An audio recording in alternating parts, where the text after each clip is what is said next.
جو عدالتی معاملات ہیں یہ تیسرا سال چل رہا ہے، نہ نیب پیش ہوتی ہے، نہ گواہ پیش ہوتے ہیں، نہ یہ سمجھ آتی ہے کہ الزام کیا ہیں۔ میں نے تو پہلے دن سے کہا ہے کہ ان عدالتوں میں کیمرے لگائیں اور پاکستان کے عوام کو دکھائیں کہ کون سی کرپشن اس ملک میں ہوئی ہے اور اس کی حقائق کیا ہیں۔ لیکن یہ بدقسمتی ہے کہ کیس جعلی کیس بنا کر عدالتوں میں بھیج دیے جاتے ہیں اور کچھ بھی معاملہ عدالتوں میں چلتا نہیں ہے۔ آپ ان عدالتوں میں دیکھ لیں، ایسے ایسے لوگ ہیں جو 5-5 6-6 سال سے جیل میں ہیں۔ اب آئین میں جو قانون ہے اس کے اندر ترمیم بھی کر دی گئی ہے، لیکن کسی کو ریلیف نہیں ملتا۔ یہ بدقسمتی ہے کہ جعلی کیسوں میں لوگوں کی زندگیاں تباہ ہو رہی ہیں اور کوئی پوچھنے والا نہیں ہے۔ تو آج ضرورت ہے کہ عدلیہ جو ہے اس بات کا نوٹس لے اور لوگوں کو انصاف دے، کیونکہ جب معاشرے میں انصاف نہیں ہوگا تو پھر معاشرے کا نظام نہیں چلتا۔ یہ سارے حقائق پاکستان کے عوام کے سامنے ہیں۔ آپ یہ دیکھ لیں کہ مریم نواز صاحبہ ملک سے باہر تھی، عدالت کی تاریخ پیچھے کر کے 2018 میں الیکشن کے دوران کنوکشن ہوئی اور 4 سال کے بعد جا کے ہائی کورٹ سے کل بریت ہوئی ہے۔ کیس کے حقائق پہلے دن سے پورا پاکستان جانتا تھا کہ یہ جھوٹے کیس ہیں، ان کی کوئی حقیقت نہیں ہے۔ جج کو دباؤ ڈال کر فیصلے لیے گئے، لیکن 4 سال لگ گئے انصاف ملنے میں۔ یہ بڑے تلخ حقائق ہیں جو ہمارے ملک کے ہیں، اور جب تک ہم ان کو درست نہیں کریں گے، انصاف کا نظام درست نہیں ہوگا۔ جہاں پر جعلی کیس بنانے والوں کو پوچھا نہیں جائے گا۔ آج ضرورت یہ ہے کہ نیب کے ان افسران سے پوچھا جائے کہ آپ نے جعلی کیس کس بنیاد پہ بنائے تھے؟ کیا آپ کو انویسٹیگیشن کا طریقہ نہیں آتا؟ اگر آپ نے دباؤ میں بنائے ہیں تو یہ بتائیں کس نے دباؤ ڈالا۔ اور آج سب سے بڑی ذمہ داری جو ہے وہ سابقہ چیئرمین نیب جو جاوید اقبال صاحب ہیں ان کی ہے کہ وہ ذرا پاکستان کے عوام کو بتائیں کہ جو کیس انہوں نے بنائے کس کے دباؤ کے تحت بنائے، ان کا مقصد کیا تھا۔ یہ کیس مذاق نہیں ہے، آپ نے لوگوں کی زندگیاں تباہ کی ہیں، اس کا جواب ان حضرات کو دینا پڑے گا۔ اور جو دوسروں کو انویسٹیگیٹ کرتے ہیں ذرا اپنا حساب بھی دے دیں، اور جاوید اقبال صاحب پاکستان کے عوام کو بتائیں کہ ان کے اثاثے ہیں کیا، وہ اثاثے انہوں نے کہاں سے بنائے ہیں۔ احتساب کرنے والوں کو خود سب سے پہلے جواب دہ ہونا پڑتا ہے، لیکن یہاں بدقسمتی ہے کہ احتساب کرنے والے اپنے آپ کو قانون سے بالا سمجھتے ہیں، لیکن یہ معاملات زیادہ دیر چلتے نہیں ہیں، ایک دن جواب دینا پڑتا ہے اور ان حضرات کو جواب دینا پڑے گا۔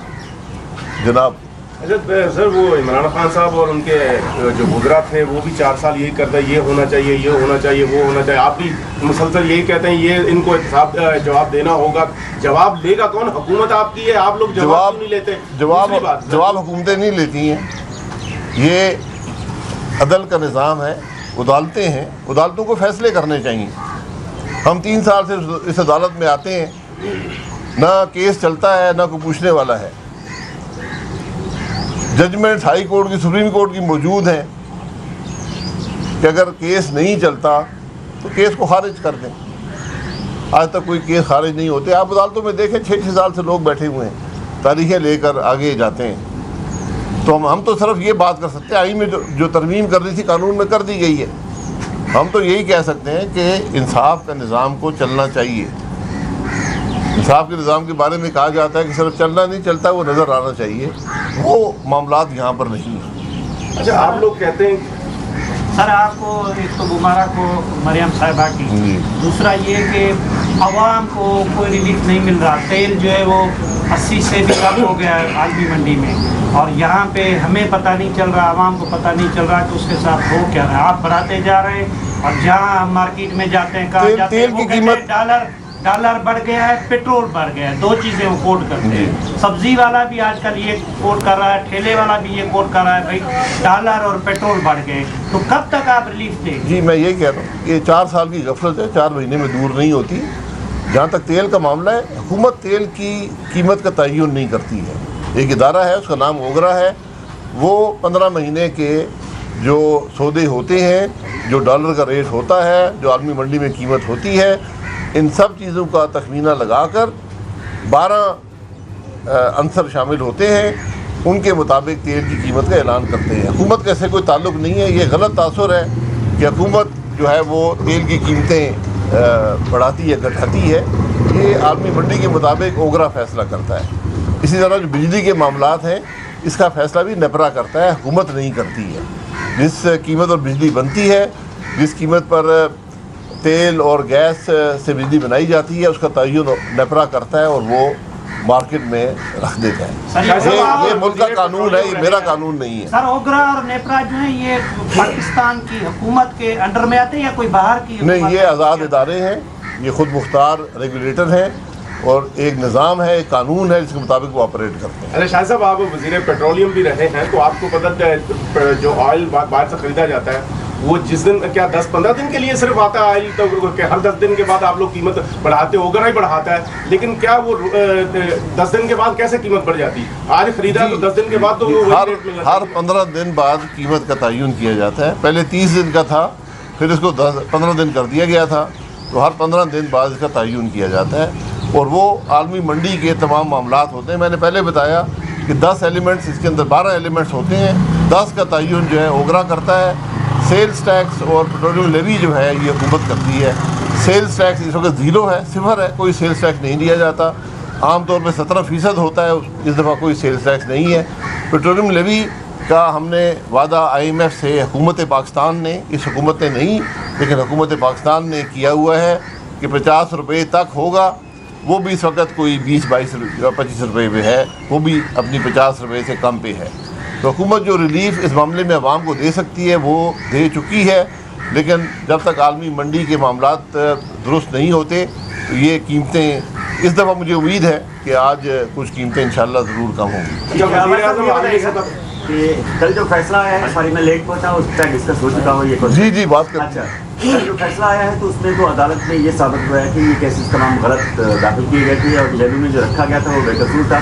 तो PML ने माफ़ कर दिया उन लोगों को जो जिम्मेदार थे केस दाखिल करने के लिए आए, उनको अदालत के कटघरे में लाया जाएगा। देखिए, हमारी तरफ से तो माफ़ी है, लेकिन इंसाफ के तकाज़ों में माफ़ी नहीं मिलती। तो आप इन हज़रात को जवाब देना पड़ेगा। जावेद इकबाल ने अगर जाली केस बनाए हैं तो उसको जवाब देना पड़ेगा। इस दुनिया में नहीं देगा तो अगली दुनिया में देगा। किसी को हक नहीं है कि किसी की ज़िंदगी के साथ खेले। तो जब आप एक ओहदे पर होते हैं, जो कुछ उस इदारे में होता है वो आपकी ज़िम्मेदारी होती है। अगर जावेद इकबाल साहब को नहीं पता था कि उनका इदारा जाली केस बनाता है, तो इमरान खान तो दावे ये करता था कि मैं लोगों को अंदर करता हूँ, मैं एहतसाब कर रहा हूँ। तो पहले ये दोनों हज़रात फैसला कर लें कि एहतसाब कर कौन रहा था और जाली केस कौन बना रहा था। ये एक जाली केस नहीं है, एक पूरी फहरिस्त है, हज़ारों की फहरिस्त है जाली केसों की। और आप इन अदालतों में खड़े होकर लोगों से पूछें, आप अभी चले जाए अदालत में, जो लोग वहाँ बैठे हैं उनसे पूछें कि क्या उनके केस हैं। आप हैरान हो जाएंगे किस किस्म के केस हैं। कानून में तरमीम भी हुई है, लेकिन अदालतें आज फैसले करने से कासिर हैं। में ये अभी तो रेप और कानून में तरमीम की गई है कि जो एहतसाब का जो अमल है या जो इदारे हैं वो सूबों को मुंतकिल किए जाएंगे। पिछली हुकूमत में भी ये कोशिश की गई थी लेकिन वो अमल दरामद उसमें नहीं हुआ। तो इस दफ़ा ऐसा क्या फार्मूला है कि आप नेब से इख्तियार लेकर सूबाई इदारों को देंगे या फिर सूबाई लेवल पर भी नेब जैसे इदारे अपनाएंगे? सूबाई इदारों को नहीं है, वफाकी इदारे हों, सूबाई इदारे हों, जहाँ भी उनका तयन हो सकता है कि ये जुर्म है क्या, उस इदारे ने इसको करना है। नैब का जो कानून है ये काला कानून है, इसमें इंसाफ नहीं मिलता। मुझे आप ये बता दें कि नैब वो इदारा जो इस मुल्क के सियासतदानों के एहतसाब के लिए बना था, उसने 23 साल के अंदर कितने सियासतदानों को एहतसाब किया है। उस फहरिस्त में सिर्फ एक आदमी का नाम है, उसका नाम नवाज शरीफ है। किसी और सियासतदान का एहतसाब नैब के अंदर नहीं हो सका। सैकड़ों को जेल में डाला गया, कई साल रखा गया, लेकिन अभी भी बेगुनाह लोगों की एक लंबी तादाद है। आप इन्हीं अदालतों में जाएँ जो यहाँ पर हैं, आपको लोग मिलेंगे जो 3-3, 4-4, 5-5 साल से जेल में पड़े हैं, उनके केस नहीं चलते। ये एक कानून है जिसको मेरी नज़र में बिल्कुल ख़त्म करना चाहिए, लेकिन ख़त्म नहीं हुआ, तरमीम हुई है और वापस केस उन इदारों को भेजने की ज़रूरत है जिन्होंने ये केस बनवाए थे। जब एक केस बने कि आपने फ़लाने इदारे के अंदर कोई गफलत बरती है या कोई करप्शन की है और जो उसमें दरख्वास्त गुजार हो वो इदारा ना हो, तो फिर आप केस की नौयत खुद समझ लें कि बाहर से लोगों को जिनका कोई ताल्लुक़ नहीं है उनको खड़ा करके और केस बनवाए गए। इदारा कहता है, वो मिनिस्ट्री कहती है, ये इदारा कहता है जी हमारा कोई इस केस से ताल्लुक़ नहीं है, कोई केस नहीं है, लेकिन केस बने हुए हैं। अच्छा शाहिद साहब, 5 महीने से ज़्यादा हो गया आपकी हुकूमत को, आवाम को कब फील होगा कि नून की वाकई हुकूमत है, तो उनको रिलीफ मिलेगा? ये कब तक रिलीफ ये नून की हुकूमत नहीं है, ये कोलिशन गवर्नमेंट है। और मैंने पहले कहा कि 4 साल की गफलत, करप्शन, नालायकी ये 4 महीने में दूर नहीं होती। जहाँ पर पाकिस्तान की मीशत को पहुँचा गया है, हमने उसको दुरुस्ती के रास्ते पर डाल दिया है। मज़ीद आपको बेहतरी नज़र आएगी, लेकिन 2018 पर जहाँ पर पाकिस्तान था, जब नवाज शरीफ साहब की हुकूमत ने अपनी टर्म पूरी की, वहाँ पर पहुँचने के लिए आपको बहुत से साल दरकार हैं। ये बदकिस्मती है कि हमने इस मुल्क के कई साल, शायद 1 अशरा हमने ज़ाया कर दिया। अच्छा अवैध साहब, ये लास्ट वन होगा जी, आपसे बार बार ऐसे सवाल इसलिए करते हैं क्योंकि आप इस वक्त हमारे हाथ में हैं, आपकी जमात हुकूमत कर रही है, तो ये साइफर का जो फैक्ट है वो तो सामने आ गया है, तो इसको भी अल्लाह पे छोड़ेंगे या हुकूमत कुछ करेगी? हाकिम और हुकूमत में बड़ा फ़र्क होता है। तो हुकूमत जो होती है अवाम की नुमाइंदगी से होती है, हाकिमियत को और लोग करते हैं। तो जहाँ पर ये साइफर की बात है, ये मामलात अवाम के सामने रखने पड़ते हैं, अवाम की अदालत में रखने पड़ते हैं। ये ख़ुद आपके सामने इस मुल्क का वज़ीर-ए-आज़म, उसका सेक्रेटरी जो आला तरीन सरकारी अफसर होता है, मिलकर एक मनसूबाबंदी कर रहे हैं कि हम एक साजिश अवाम के सामने रखते हैं, उसको फैब्रिकेट करते हैं, झूठी साजिश बनाते हैं, अवाम के सामने रखते हैं कि हमें उससे कोई सियासी फ़ायदा हासिल हो जाए। तो इस किस्म का शख्स जब मुल्क में हुकूमत कर रहा हो, तो फिर जो हुकूमत के साथ हुआ है वो आपके सामने है। तो आज ये पाकिस्तान के अवाम का फ़ैसला है, पाकिस्तान के अवाम की अदालत में, कि वो इमरान खान की हकीकत को देख लें। अरे शाहिद साहब, आप लोग कहते हैं कि कानून रास्ता खुद अपना बनाता है। इमरान खान ने एक अब क्लियर हो गया कि साजिश उनके खिलाफ नहीं हुई बल्कि उन्होंने साजिश की। दूसरा, एक IMF का प्रोग्राम डैमेज करने की कोशिश की गई, पाकिस्तान को सीधी सीधी बात नुकसान पहुंचाने की कोशिश की। वो कानून कब अपना रास्ता बनाएगा? रास्ता किसने रोका हुआ है? ना शौकत तरीन के खिलाफ कोई कार्रवाई हुई, ना इमरान खान के खिलाफ कोई कार्रवाई, ना झगड़ा के खिलाफ, ना मोहसिन लगारी के खिलाफ। जी, कानून जो रास्ता बनाता है आपने देख लिया ना कि 3 साल से तो हम आपके साथ हर 2-3 हफ्ते बाद प्रेस कॉन्फ्रेंस करते हैं। यही बदकिस्मती है कि जिस मुल्क में इंसाफ का निज़ाम ना रहे वो मुल्क नहीं चलता। यही कैफियत है हमारे मुल्क की भी है कि एहतसाब करने वाले खुद काबिल एहतसाब हैं, इंसाफ देने वाले इंसाफ नहीं दे सकते। ये आज हम सब के लिए लम्हा फिक्रिया है। ये एक हुकूमत का काम, ये एक शख्स, एक जमात का काम नहीं है। आज इस मामले का फ़ैसला पाकिस्तान के अवाम को करना होगा कि क्या हमने झूठ पर यकीन करना है या क्या हमने हक और सच की बात पर यकीन करना है। अच्छा ये बताइएगा, मियाँ साहब की वापसी के लिए, मियाँ साहब की वापसी का मैंने आपको बहुत, प्रोटेक्टिव बेल कब तक फाइल करने का? प्रोटेक्टिव बेल जो भी हो, तरीक़ाकार एक कानूनी हो, उस पर अमल हो सकता है, लेकिन मियाँ साहब आएंगे जब उन्हें इलाज करवा लेंगे। तो मुशावरत वगैरह होगी? इस पर कोई मुशावरत की ज़रूरत नहीं है। YouTube पर Googly TV देखने के लिए youtube.com की सर्च बार में Googly TV टाइप करें। Googly TV के पेज पर सुर्ख रंग के सब्सक्रिप्शन वाले बटन पर क्लिक करना ना भूलिए। YouTube पर अपलोड होने वाली वीडियो से बाखबर रहने के लिए बेल आइकॉन पर क्लिक कीजिए। आपको हर नई आने वाली वीडियो के बारे में नोटिफिकेशन मौसूल हो जाएगा।